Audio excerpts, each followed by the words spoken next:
नमस्कार सगळ्यांना. आजचा आपलं टॉपिक आहे पास्ट लाईफ कर्म, म्हणजेच मागच्या जन्माच्या कर्मानुसार या जन्मामधली फळं. त्यासाठी मी तुम्हाला 2 ऑप्शन समोर देत आहे. पाईल नंबर 1साठी ऑप्शन आहे रोजचं फूल म्हणजे गुलाबाचं फूल, आणि पाईल नंबर 2साठी ऑप्शन आहे ऑरेंज कलरचं फूल. जे पण कलर नंबर तुम्हाला अट्रॅक्ट करतो आहे तो तुम्ही चूज करा. वेलकम पाईल नंबर 1. ज्यांनी पण रोजचं फ्लावर किंवा 1 नंबरचा पाईल चूज केलं होतं त्यांचे आपण आता कर्मानुसार, मागच्या जन्मातल्या कर्मानुसार फळं बघणार आहोत की त्यांना या बर्थमध्ये, या जन्मामध्ये काय फळं मिळणार आहेत किंवा त्याचं गायडन्स काय आहे. ठीक आहे, तर पहिलंच कार्ड इथे आलेलं आहे 10 ऑफ वॉन्ड्सचं कार्ड. तर हे असं सांगत आहे मे बी या जन्मामध्ये तुम्ही ओव्हर स्ट्रेस असू शकता, ओव्हर थिंकिंग करणारी व्यक्ती असू शकते, किंवा तुम्ही ओव्हर बर्डन घेता गोष्टींचं. डिप्रेशन फेजमधून तुम्ही एकदा तरी का होईना जाऊन आलेल्या असू शकता. त्याचं कारण असं आहे की तुम्ही मागच्या जन्मामध्ये तुमच्या गोष्टी वेळेवर केलेल्या नाही आहेत.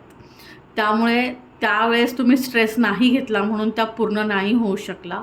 सो दॅट ह्या जन्मात तुम्ही अवेअर झाला आहे आणि त्यामुळे तो स्ट्रेस तुम्हाला अचानक येतो की त्या गोष्टी जर नाही झाल्या, नाही मिळाल्या तर. सेकंड कार्ड आहे नाईट ऑफ वॉन्ड्सचं.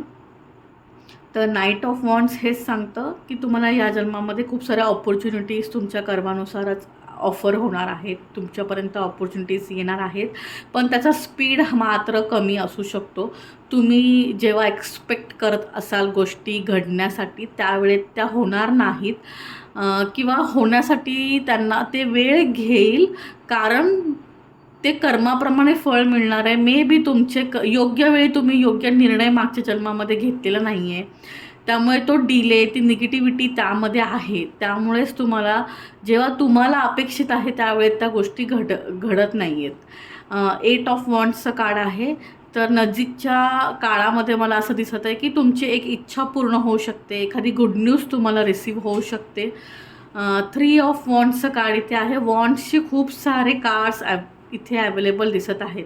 म्हणजेच काय, मागच्या जन्मात तुमच्या खूप साऱ्या इच्छा अतृप्त राहिलेल्या आहेत, त्या पूर्ण करण्यासाठी तुमच्याकडून प्रयत्न तितकेसे झालेले नाही आहेत. त्यामुळेच ह्या जन्मात तुम्हाला ओव्हर स्ट्रेसचा प्रॉब्लेम आहे. आणि 3 ऑफ वॉन्ड्सचं कार्ड इथे आहे. तर ते असं सांगत आहे मे बी तुम्ही खूप वेळा सिटी बदललेली असू शकते, किंवा 3 ऑफ वॉन्ड्स कार्ड हे सांगतं की खूप साऱ्या डिझायर्स तुमच्या मागच्या जन्मामधल्या असू शकतात. एका वेळी तुम्ही खूप इच्छा ठेवलेल्या असू शकतात आणि त्याचं ते पूर्ण न झाल्यामुळे पुन्हा तुमचा जन्म झालेला आहे. त्या गोष्टी पूर्ण करण्याची संधी तुम्हाला ह्या जन्मात देवाने पुन्हा एकदा दिलेली आहे. 4 ऑफ कपची एनर्जी इथे आहे. मानसिकता बदलण्यासाठी तुम्हाला गरज आहे मानसिकता बदलण्याची. 4 ऑफ कपची एनर्जी कर्मानुसार हे सांगत आहे की मे बी संधी तुमच्या समोर असेल, पण ती संधी तुम्हाला घेता येणार नाही, किंवा संधी दिसणार नाही. ती ग्रॅप्स करताना तुम्हाला खूप सारा स्ट्रगल त्याच्यामध्ये येऊ शकतो आणि तुम्हाला ती मिळेपर्यंत उशीर होऊ शकतो. कारण त्याचं उत्तर हेच असणार आहे की तुमच्या मागच्या जन्मातले कर्म तसे होते, तुम्ही कदाचित असे काही कर्म केलेत, त्यामुळेच तुम्हाला सरळ रस्ता न मिळता वळणावळणांचा रस्ता तुमच्या नशिबात आलेला आहे. 7 ऑफ सॉर्ट्सची एनर्जी इथे आहे. तर मे बी मागच्या जन्मामध्ये तुमच्यासोबत फसवणूक झालेली असू शकते, चीटिंग, फ्रॉड झालेलं असू शकतं. मग ते पैशाबाबतीत असेल, किंवा पर्सनल आयुष्यामध्ये पण असू शकतं, किंवा नात्यांमध्येही तुमची फसगत झालेली असू शकते. तुमचं खूप वाद मागच्या जन्मामध्ये, मे बी तुमचा स्वभाव हा खूप भांडखोर असू शकतो, त्यामुळे भरपूर वादविवाद तुम्ही सामोरे गेलेले दिसत आहात, वादविवादांना. त्यामुळेच तुम्हाला कार्ड्स हे त्यात कर्मानुसार सांगू पाहतात की ह्या जन्मात म्हणूनच तुम्हाला असे स्ट्रगल देव तुम्हाला, किंवा युनिवर्स तुम्हाला सांगू पाहत आहेत की तुम्हाला पेशन्स कसे ठेवायचे, शांतपणे कसं डील करायचं आहे हे शिकण्यासाठी हा जन्म आहे तुमचा. तर तुम्ही ह्या जन्मात जितकं पेशन्स दाखवाल, जितकं शांतपणे गोष्टी घ्याल, तितक्या लवकर तुम्हाला रिझल्ट मिळेल आणि गोष्टी तुम्ही लवकर अचीव कराल. तर हॅरोफंटचं कार्ड इथे आहे. तर हॅरोफंटचं कार्ड तुम्हाला हे सांगू पाहते की मे बी तुम्ही मागच्या जन्मात कोणाची तरी गुरु असू शकता, किंवा तुम्ही टीचिंगचं काम केलेलं असू शकतं, काउन्सलर असू शकता, लाईफ गायडन्स किंवा कोच वगैरे असं काहीतरी असू शकता, जेणे तुम्ही लोकांचे नशीबं घडवली आहेत, लोकं घडवली आहेत. एखाद्या ग्रुपला तुम्ही प्रॉपर असा गायडन्स दिलेला आहे. मिलिटरी आर्मीमध्ये पण असण्याचे चान्सेस आहेत. सो तसे तुम्ही एखादी पर्सनॅलिटी मागच्या जन्मामध्ये असू शकते, पण तुमच्या रागावर तुमचा कंट्रोल नव्हता किंवा तुमचा ॲरोगंट स्वभाव असू शकतो. त्यामुळेच ह्या जन्मात तुम्हाला पेशन्स शिकवण्यासाठी थोडेफार स्ट्रगल आलेले आहेत, जे तुम्हाला शिकवणार आहे की डील कसं करायचं गोष्टींशी. जजमेंटचं कार्ड इथे आहे. तर हेच सांगत आहे की वेळेवर गोष्टी न केल्यामुळे तुम्ही ओव्हर स्ट्रेस ह्या जन्मामध्ये फेस करत आहात, की तुम्हाला डिप्रेशन लवकर येतं, एन्झायटी तुम्ही फेस करता, लगेच तुम्हाला असं वाटतं, खूप सारं निगेटिव्ह गोष्टी तुमच्या मनामध्ये येतात. तर जजमेंटचं कार्ड हे सांगू पाहते की तुम्ही ॲक्शन लवकरात लवकर घेत जा. गोष्टी घडून गेल्यावर त्यावर रिॲक्ट होण्यामध्ये काहीही पॉईंट नाही आहे. आणि मागच्याही जन्मात तुम्ही हेच केलं, त्याचंच फळ म्हणून तुम्हाला ह्या जन्मात सेम स्ट्रगल आलेला आहे. तर तुम्ही त्यावर ॲक्शन नाही घेत आहात, तर परत तो कर्मा येत राहणार तुमच्यासमोर आणि परत तेच प्रॉब्लेम तुम्हाला आयुष्यामध्ये फेस करावे लागणार. 5 ऑफ पेंटॅकल्सची एनर्जी आहे. तर ते हे सांगत आहेत मे बी तुम्ही खूप सारं ट्रॅव्हलिंग मागच्या जन्मामध्ये केलेलं आहे. तीर्थस्थानं असतील किंवा पैशासाठी पण तुम्ही खूप साऱ्या सिटीज चेंज केलेल्या असू शकतात. तुमचं कर्मस्थान आणि जन्मस्थान हे वेगळं असू शकतं मागच्या जन्मामध्ये. नाईट ऑफ वॉन्ड्सची एनर्जी इथे आहे. तर ती अशी सांगते की एक गोष्टीवर तुम्ही कायमस्वरूपी स्थिर न राहिल्यामुळे तुम्ही मागच्या जन्माच्या कर्मामुळे ह्या जन्मामधला स्ट्रगल अट्रॅक्ट केलेला आहे. तर तुम्ही ह्या जन्मातही ती चूक करू नका.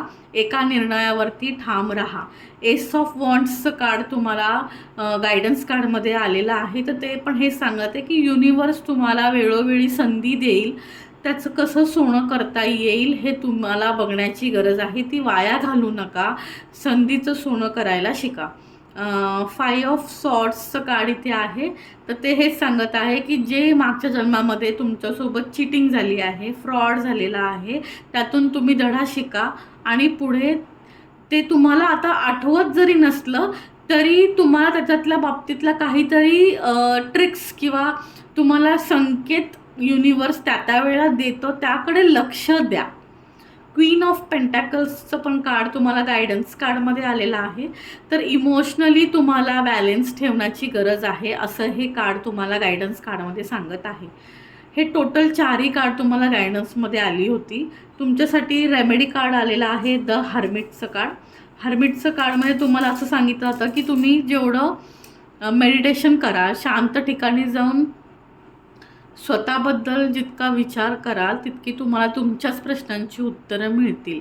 एकांतात वेळ घालवा, ग्रीन कलर जास्त वापरा आणि तुम्हाला फक्त एक हेल्प हवी आहे, एक मदतीचा हात हवा आहे, जेणेकरून तुम्ही प्रॉब्लेममधून ओव्हरकम कराल. तर तो शोधण्याचा प्रयत्न करा. थँक्यू. वेलकम पाईल नंबर 2. ज्यांनी पण ऑरेंज कलर किंवा 2 नंबरचं पाईल सिलेक्ट केलं होतं, तर त्यांच्या कर्मानुसार ह्या जन्मातली फळे किंवा पास्ट लाईफ कर्माबद्दलचे गायडन्स प्रिडिक्शन्स आता आपण बघणार आहोत. तर पाईल नंबर 2साठी फर्स्ट कार्ड आलेला आहे 3 ऑफ सॉर्ट्स. 3 ऑफ सॉर्ट्सचं कार्ड हे सांगू पाहते की मागच्या जन्मात मे बी तुम्हाला रिलेशनशिपमध्ये धोका मिळालेला असू शकतो, किंवा तुम्ही जर मॅरिड असाल तर एक्स्ट्रा मॅरिटल अफेअर्स असू शकतात तुमचं किंवा तुमच्या पार्टनरचं, किंवा सिंगल असताना तुम्हाला तुमच्यासोबत चीटिंग झालेली असू शकते जेव्हा तुम्ही रिलेशनशिपमध्ये होतात. तर तुम्हाला ह्या जन्मामध्ये मात्र त्यातून धडा घ्यायचा आहे आणि असं होणार नाही याची दक्षता घ्यायची. 4 ऑफ कपची एनर्जी इथे आहे. तर ती असंच सांगत आहे की मानसिकदृष्ट्या स्ट्रॉंग व्हायचं आहे. लास्ट बर्थमध्ये मे बी तुम्ही खूप साऱ्या ऑपॉर्च्युनिटीज आल्या पण त्याच्याकडे लक्ष नाही दिलं, त्या मिस केल्या. त्यामुळेच तुम्हाला तुमची ग्रोथ म्हणावी तितकी होऊ शकली नाही. याही जन्मात तुम्हाला पुन्हा त्या ऑफर्स मिळतील, पण कार्ड्स तुम्हाला हे गाईड करू पाहत आहे की त्या तुम्ही ॲक्सेप्ट करण्या इतकं स्ट्रॉंग बना. फुलची एनर्जी इथे अवेलेबल आहे. न्यू जर्नी तुम्ही एक्सपिरियन्स केली होती मागच्या जन्मामध्ये. तुमचं टोटल जे काही तुम्ही एक्सपिरियन्स केलं होतं ते तुम्हाला पुन्हा या जन्मामध्ये मिळणार आहे. न्यू जर्नी तुम्हाला एक्सपिरियन्स करायला मिळणार आहे. पण तुमच्याकडून तितकीशी तयारी कार्ड्सला वाटत नाही आहे. डेव्हिलचं कार्ड आहे, तर मागच्या जन्मामध्ये मे बी तुम्हाला कसं तरी ॲडिक्शन असू शकतं, कोणतं तरी व्यसन असू शकतं, स्मोकिंग असू शकतं, ड्रिंकिंग असू शकतं, किंवा एखाद्या व्यक्तीचं पण ते असू शकतं व्यसन. तर तुम्हाला ह्या लाईफमध्ये त्यातून हे शिकायचं आहे की त्याच्या आहारी न जाता लाईफ कंट्रोलमध्ये ठेवायची आहे. इथे तुमच्यासाठी कार्ड अवेलेबल आहे एम्पररचं. तर लास्ट बर्थमध्ये तुम्ही खूप हार्डवर्क केलं आहे, सो ह्या जन्मात तुम्हाला खूप साऱ्या ब्लेसिंग्स त्याच्यामुळे मिळालेल्या आहेत. आणि त्या हार्डवर्कचंचमुळे तुमच्या लाईफमध्ये खूप साऱ्या ऑपॉर्च्युनिटीज, जसं मी म्हटलं, रिसीव्ह होणार आहे तुम्हाला. जे सेकंड कार्ड आलं होतं 4 ऑफ कपचं, त्यामुळेच तुमच्याकडे खूप साऱ्या संधी येणार आहेत. न्यू लाईफ परत तुम्हाला एकदा मिळणार आहे एन्जॉय करायला. क्वीन ऑफ सॉर्ट्सचं कार्ड आहे. तर ह्या मागच्या जन्मामध्ये मे बी तुम्ही मुलांना तुमची जी मुलं होती त्यांना तुम्ही खूप सूट दिली होती, त्यांचे खूप लाड केले होते. तर ह्या जन्मामध्ये तुम्हाला गायडन्स हाच आहे ह्या क्वीन ऑफ सॉर्ट्सकडून की थोडं स्ट्रिक्ट होण्याची गरज आहे, किंवा जी काही तुम्ही सूट दिली होती त्याचा पुन्हा एकदा आत्ताही तुम्ही जे देत आहात त्याचा एकदा विचार करा. टेम्परन्सचं कार्ड आहे. तर बॅलन्स करा लाईफमध्ये इमोशन्स आणि मेंटली लेवलला. पर्सनल आणि प्रोफेशनल लाईफ पण बॅलन्सची गरज आहे. लवर्सचं कार्ड आहे. तर मागच्या जन्मातून कुणीतरी प्रिव्हियस व्यक्ती जी तुमच्यासोबत रिलेशनशिपमध्ये होती, टीनेजरमध्ये किंवा आफ्टर मॅरेज किंवा कधीही, ती व्यक्ती पास्ट लाईफमधून पुन्हा ह्या जन्मामध्ये तुम्हाला ॲज अ लाईफ पार्टनरमधून भेटण्याची शक्यता आहे. आणि तीच व्यक्ती येणार आहे. सो जर तुम्ही मॅरिड नसाल तर मॅरिड लाईफ त्यामुळे छान असेल, किंवा रिलेशनशिपमध्ये येणार असाल तर चान्सेस आहे की तुमची रिलेशनशिपची जर्नी ही छान असू शकते. 4 ऑफ सॉर्ट्सची एनर्जी इथे आहे. तर 4 ऑफ सॉर्ट्सची एनर्जी हे सांगत आहे मागच्या जन्मामध्ये तुम्ही खूप रेस्ट केलं आहे, खूप सारे स्ट्रगल तुम्ही अवॉइड पण केलेले असू शकतात ते. तर त्या रेस्ट मोडमुळे तुम्हाला ह्या जन्मामध्ये ॲक्शन मोडमध्ये येण्यास गायडन्स कार्ड देत आहे. जजमेंटचं कार्ड आहे. वेळ पाळण्याची तुम्हाला इकडे वेळ जी आहे योग्य वेळी योग्य निर्णय घेणे किंवा वेळेवर गोष्टी करणे, हे तुम्हाला गायडन्स कार्ड देऊ पाहत आहे. 4 तुम्हाला पण इथे गायडन्स कार्ड आलेला आहे. 6 of wands, page of pentacle, the हँगमॅन and the empress. तर 6 ऑफ वॉन्ड्स तुम्हाला हेच सांगते की तुम्हाला ह्या जन्मात तुमचं नक्की लग्न होणार. लग्न झालेलं असेल तर मॅरिड लाईफ खूप छान असणार, तुमचं लाईफ पार्टनर पण खूप छान असणार.